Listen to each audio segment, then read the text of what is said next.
నమస్తే, welcome to our channel. నేను మీ Anil. AP రాజకీయాల్లో ఆసక్తికరంగా మారుతూ ఉంది. వైసీపీ లక్ష్యంగా కూటమి వ్యూహాలు అయితే నడుస్తూ ఉన్నాయి. ప్రత్యామ్నాయంగా వైసీపీ అయితే కొన్ని పనులు అయితే చేస్తూ ఉన్నాయి. దానికి ధీటుగా ఈ సమయంలోనే జమిలీ ఎన్నికలు వచ్చే ప్రయత్నాలు అయితే వస్తూ ఉన్నాయి. కాబట్టి వైసీపీ మళ్ళీ పుంజుకునే ప్రయత్నాలు అయితే చేస్తూ ఉన్న నేపథ్యం అయితే కనబడుతుంది. దాని ధీటుగా చంద్రబాబు నాయుడు బదులు ఇవ్వాలి అని కూడా కొంత అలర్ట్ అయినట్టు కూడా కనబడతా ఉంది. దానిపైన క్యాబినెట్ చర్చ కూడా పెట్టారు. అసలు కేంద్ర గవర్నమెంట్ తీసుకుంటున్న అడుగుల వైపు కూడా ఆలోచిస్తూ ఉన్నారు. జమిలీ ఎలక్షన్స్ ఒకవేళ వస్తే 2027లోనే వచ్చే ఛాన్స్ ఉన్నాయి. కాబట్టి మళ్ళీ అధికారం మనమే ఉండాలి, మళ్ళీ ఈ ఏదైతే జగన్కు సంబంధించిన వైసీపీకి మళ్ళీ అధికారం చేపట్టకుండా చర్యలు తీసుకోవాలి, మన వ్యూహాలు ఉండాలి అన్నట్టుగా చంద్రబాబు నాయుడు ముందుగానే ఒక వ్యూహాన్ని అయితే రచిస్తూ ఉన్నట్టు కూడా మనకైతే కనబడతా ఉన్నాయి. కేంద్రం అడుగుజాడల్లో కూడా మనం నడవాలి అన్నట్టుగా చంద్రబాబు నాయుడు అయితే అక్కడ ఉన్న మంత్రివర్గాన్ని అయితే సూచిస్తూ ఉన్నారు.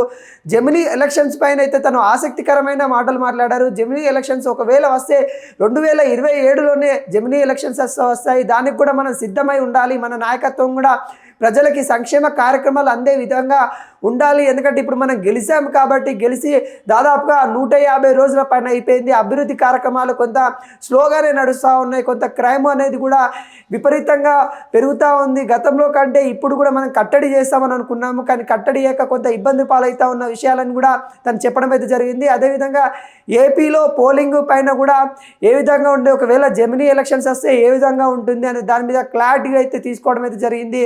జమిలీ ఎలక్షన్స్ పై కేంద్ర గవర్నమెంట్ ఎటువంటి నిర్ణయం తీసుకుంటా ఉంది, దాని కాల పరిమితి ఏంటి, అసలు వస్తే 2027లో వస్తాయా లేకుంటే 2029లో వస్తాయా అనే నేపథ్యంలో ఆలోచిస్తున్న దాఖలాలు అయితే కనబడతా ఉన్నాయి. ఈ నెల 25 నుంచి కానున్న పార్లమెంటు శీతాకాల సమావేశాల్లో బిల్లు అయితే ప్రవేశపెట్టనున్నట్టు కూడా తెలుస్తూ ఉంది.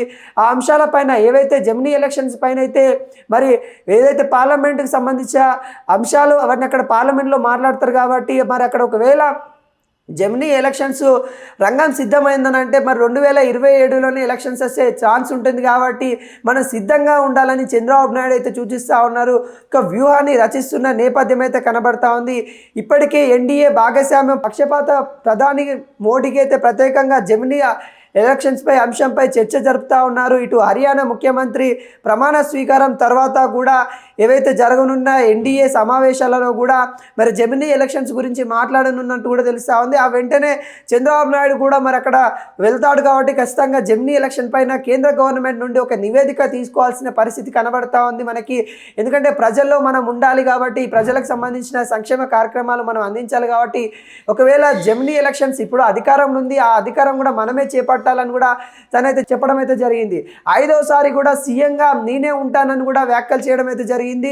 ఏదైతే ఈ జమిలీ ఎలక్షన్స్ వచ్చినా కానీ మన కూటమే గెలవాలి, కూటమి గెలిస్తే కూటమి ద్వారా మళ్ళీ నేను 5వసారి కూడా, అంటే ఇప్పటికీ చంద్రబాబు నాయుడు అధికారం చేపట్టడం 4వసారి కాబట్టి ఇంకోసారైనా నేనే సీఎంగా బాధ్యతలు చేపడతాను కూడా అని అయితే క్లియర్ కట్గా చెప్పడం అయితే జరిగింది. ఏదైతే జమిలీ ఎలక్షన్స్ తాము పూర్తిగా సహకరిస్తామని కూడా తనైతే చెప్పడం అయితే జరిగింది.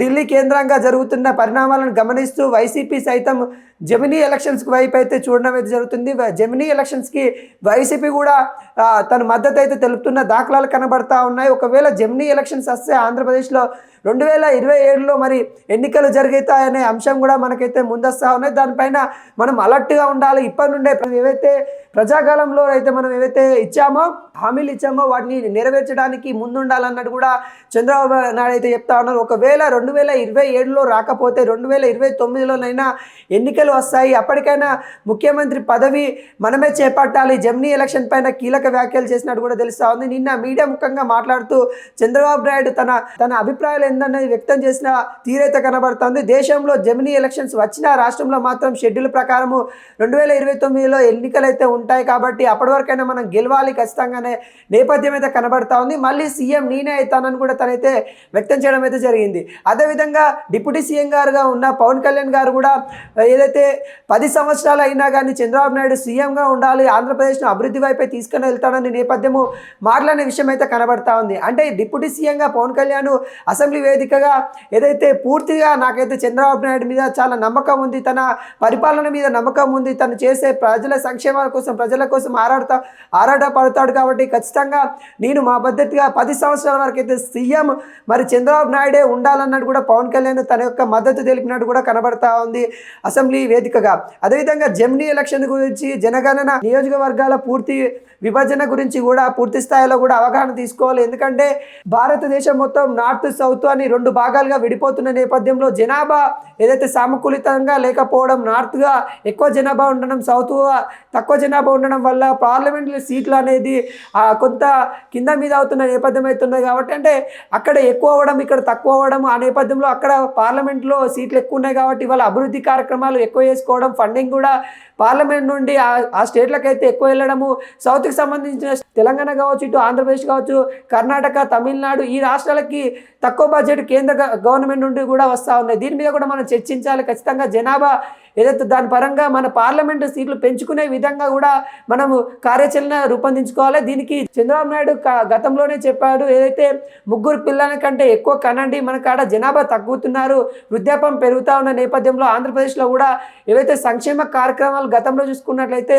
అంటే ఎలక్షన్స్లో పాల్గొనడానికి 2 పిల్లలే ఉండాలి, అంతకంటే ఎక్కువ పిల్లలు ఉంటే ఎలక్షన్లో పాల్గొనొద్దు, అనర్హులుగా వేట ఉంటుంది. కాబట్టి ఆ రూల్ ఏదైతే ఉందో దాన్ని తొలగిస్తామన్నట్టు కూడా చెప్పడం అయితే జరిగింది. అదేవిధంగా 3 పైన పిల్లల కన్నా కూడా చంద్రబాబు నాయుడు అయితే తెలిపిన ప్రకారం మనకైతే కనబడతా ఉంది.